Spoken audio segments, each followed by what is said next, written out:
So I need to do a bit of a correction slash disclaimer.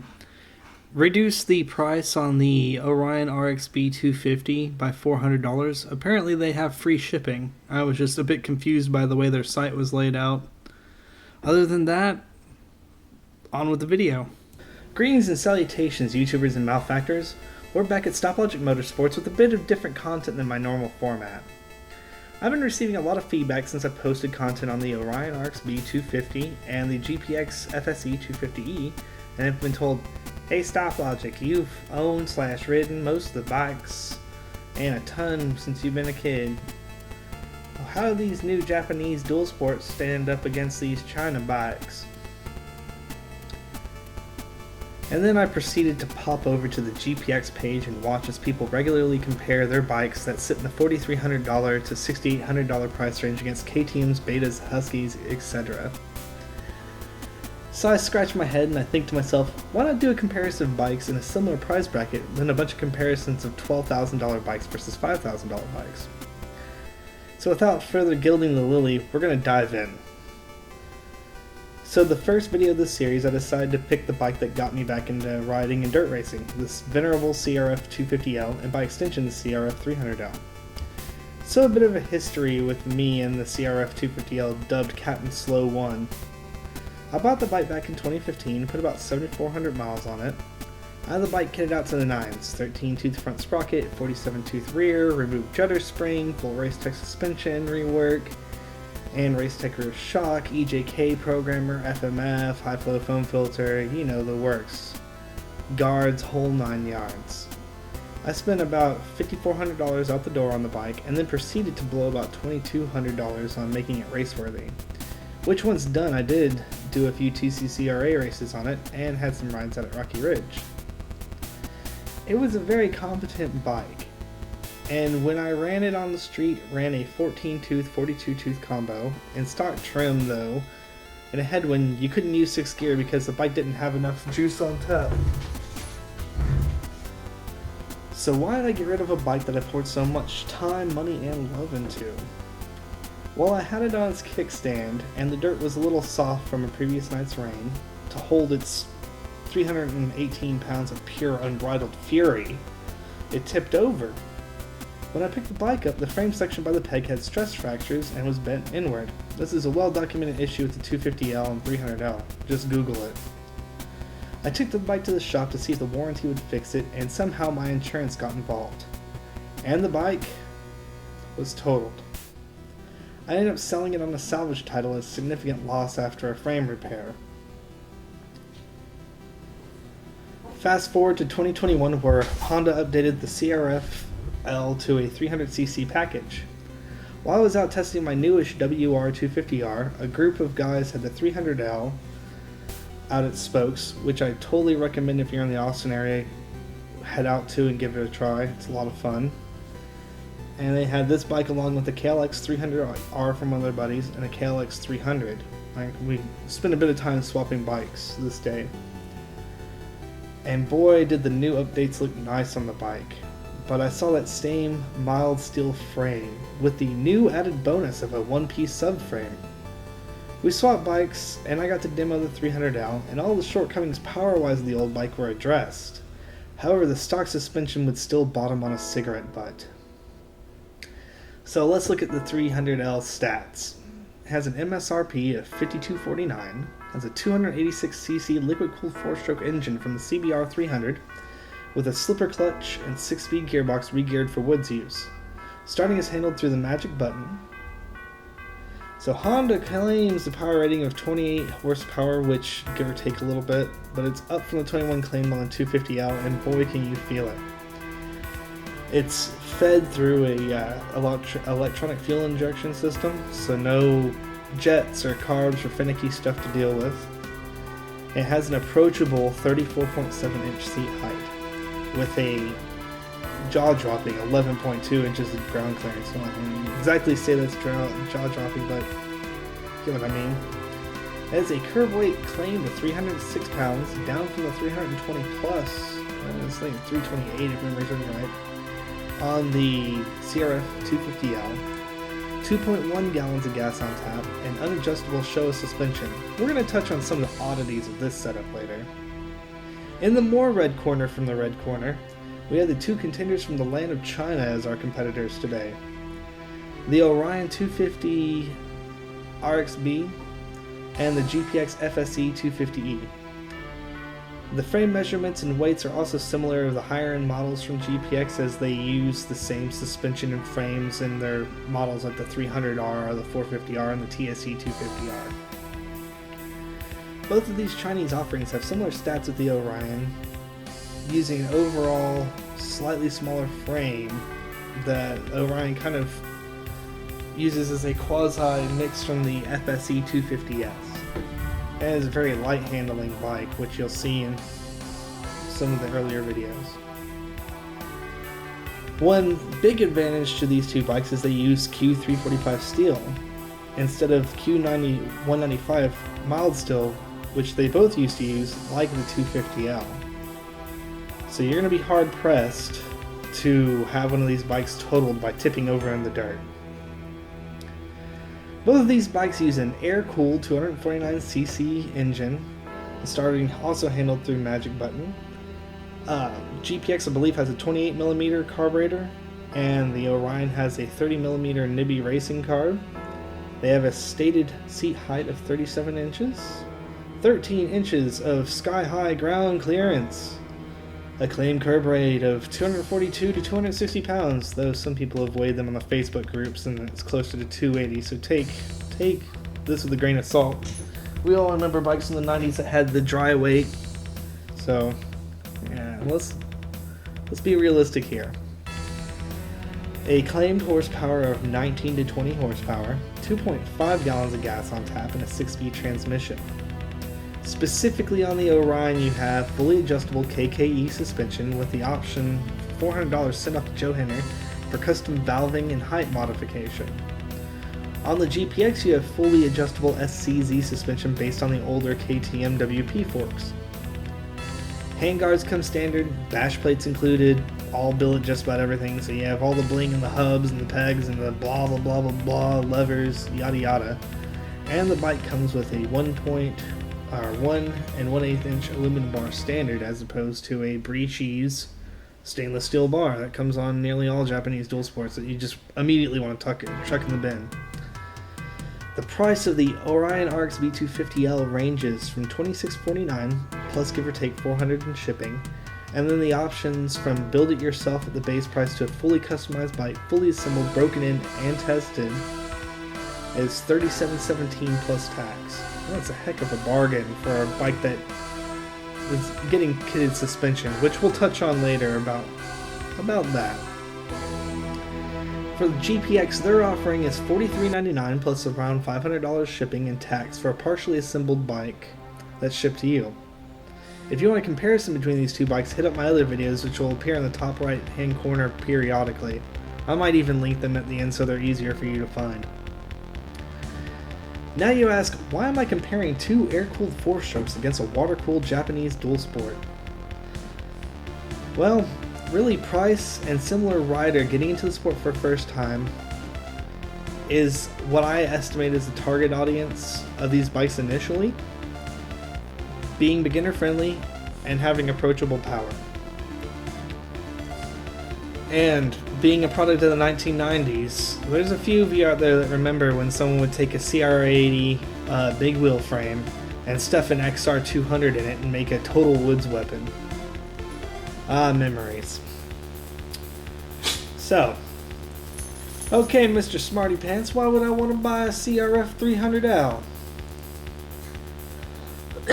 The bike has an incredible aftermarket following from CRFsonly.com. You can literally mortgage your house with all the hop-ups and farkles that you can add to a CRF. It's absolutely gross if you want to maintain any sort of fiscal responsibility. There's a robust dealership network, so if you are only mechanically capable of maybe changing out oil, that's a plus for the CRF. If you happen to be able to turn a wrench with a degree of competency, there are well-documented service manuals to do all of your own maintenance with. And also they offer a 4-year extended warranty, which is pretty dang good, though likely on a CRF or Honda product you're not going to need it. Sorry about all that dog noise in the background, someone is a little itchy. Oi, Caboose! Give it a rest, man. The bike has a lower seat height and is less intimidating for a newer rider, and a very bottom-friendly engine. So when you're new to riding the woods, being able to put both feet down is a big plus to your confidence, just from first-hand experience. And also, the updated version of the CRF300L, and this is a subjective measurement, it just looks so dang good. I mean, wow, they really did make this bike look modern and great. But to every light side, there is a dark side. So why wouldn't I want to buy a CRF300L? The frame is made of brie cheese still. Imagine that if this is a thick area where the foot peg is, how easy that subframe is to bend made out of the same material when it's about 1/3 as thick. So if you loop your bike, you might be looking at a totaled $5,400 paperweight. I learned tearing into the stock suspension on my 250L at a local shop. One fork does not have a spring. Yeah, you heard me right. There's no tinfoil hats or Alex Jones about to pop up and talk to you about chemicals in the water or chemtrails. This is first-hand view. The left fork on mine was simply there for dampening. It had valves and shims and no spring. You just push it all the way down. It was there simply for dampening. So when you redo the suspension, you end up springing both forks, re-shimming and revalving. Also, the rear shock is simply dreadful if you plan to do any riding faster in second gear. Next, out the door you'll need to add some basic protection mods, which run about $300, and likely the first change you're going to want to make is a bash plate for the engine and changing out those brie cheese garbage steel bars. One thing that was touched on in the Yaminu video is they scallop the front seat for a lower height, and it can be uncomfortable on the ghoulies. If you're not aware of what ghoulies are, watch some Top Gear UK and you'll understand. Another thing about it is the slipper clutch, which is super nice for on-road riding. You won't end up locking up your rear wheel, downshifting, or chirping, but off-road you'll find the jetter spring setup causes quick clutch fade when you ride spirited, or if you do any mud riding where you're having to feather the clutch. You'll wind up going through a lot more clutch plates using a jetter spring setup because of the sheer differential on it. So, objectively, it's a decent bike for $5,500. And when I use a bike as a measuring stick, the CRF300L 250L is my 5 in a scale from 1 to 10. 5 being an ideal beginner bike, and a fun platform for modding. But when it gets serious, you'll likely outgrow this bike. Unlike a WR250R. And Yamaha, why are you getting rid of all of your good stuff? Come on. Okay, Mr. Grumps McGirt, now that you're done bashing my wonderful CRF-L, why would I consider a Chinese bike? The price is still significantly better for what you get. Imagine a fully kitted, gone through, broken in bike and suspension for $3,800. So you take a CRF-L, you toss on a full race tech rig, you're looking at another $1,300 on top of a $5,500 bike. Or if you go GPX route, the SCZ forks are easily on par with the KYB forks in feel and function from Yamaha. It's unusually plush. Secondly, you get a basic bike protection at a savings at around $300. You get the bash plate, you get the hand guards, you get some basic decent protection. Thirdly, both air-cooled bikes are fairly hard to kill, so you don't need to worry about tipping over and breaking a radiator, which, without a radiator guard, is a very real concern on all Japanese dual sports, especially the WR250R. If you go over the bikes with a fine-tooth comb, either of these bikes could be taken out in the woods and raced or used for hard enduro in a spirited ride almost in stock trim, which is kind of an impressive feat, but you won't necessarily outgrow these bikes as quickly.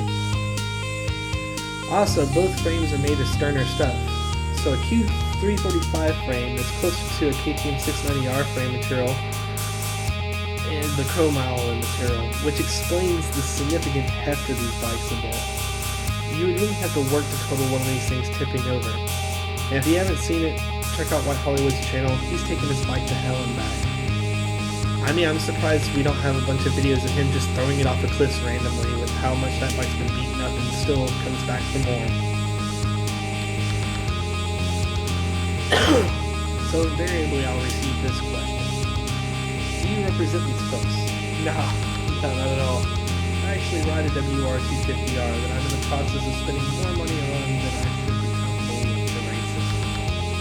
I probably have a screw loose somewhere. I just wanted to give an objective review of what I consider similar to your products. So stay tuned for a KLX300, 300R, and likely a DRZ400 stack up. Well, Mr. Rompo Peel, you've tried to sell me on these here Chinese bikes. What's the catch? Well, good thing you ask. There's no such thing as a free lunch in life, doubly so with dirt bikes. There is likely not a dealer network or mechanics who will work on your bike locally. If you cannot turn a wrench, you will discover ages of frustrations trying to troubleshoot your bike in Facebook groups.